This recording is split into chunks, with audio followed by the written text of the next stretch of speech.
Harper and Harper Audio present Warriors, A Starless Clan, Star, by Erin Hunter, performed by Macleod Andrews. To My Lovely Jo. Prologue. Splashstar woke.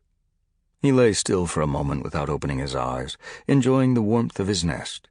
His clanmates were already awake, murmuring outside in hushed mews. The wind rustled the reeds in the marsh outside camp, and birds called from the trees downriver. Splashstar stretched and padded from his den.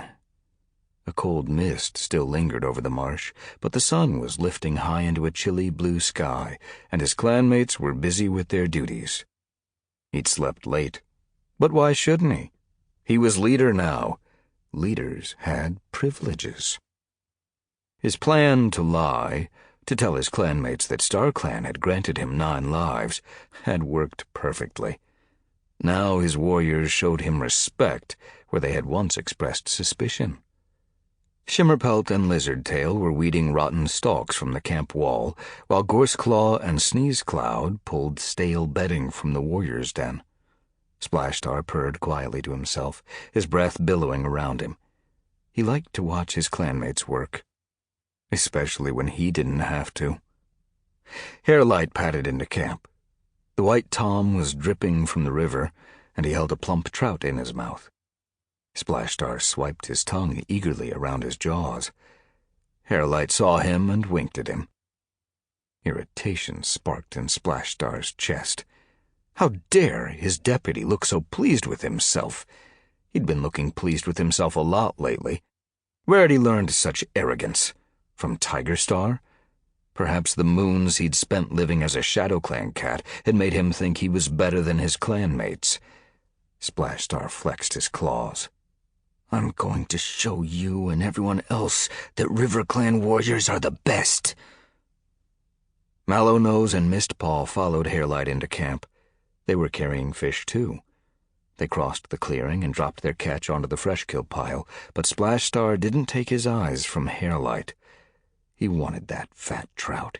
He was entitled to it, and he was hungry.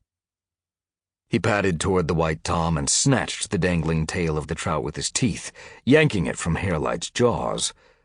Turning away, he carried it to the edge of the clearing, where the rushes would shelter him from the cold wind as he ate. He'd enjoyed the look of surprise on Harelight's face. He'd enjoyed not having to explain himself. He was going to enjoy this meal. As he dropped the trout and crouched to eat, the rushes beside him quivered. He saw with a start a pale brown tail snaking away between the stems. Fear clutched at his belly. He recognized that fur. Not again! Stiffening with dread, he looked back across the clearing. His clanmates were gone. The camp was deserted. Please, no. Horror began to worm its way up his spine. It can't be. Panic gripped his heart. It mustn't. A wail pressed in his throat, and he fought to swallow it back as he realized the awful truth. This is another dream. Wake up! Wake up!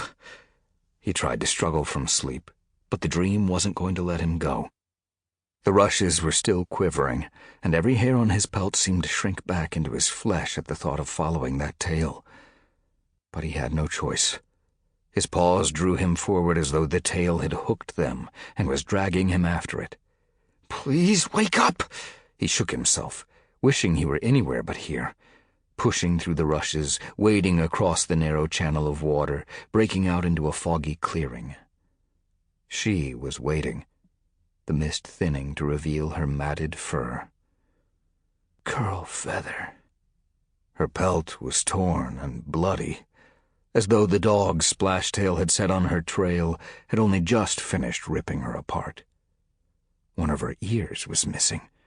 Her cheek was gashed so deeply that when she turned her cold gaze on him, it looked as though her lip had opened into a mocking snarl that reached all the way to her eye.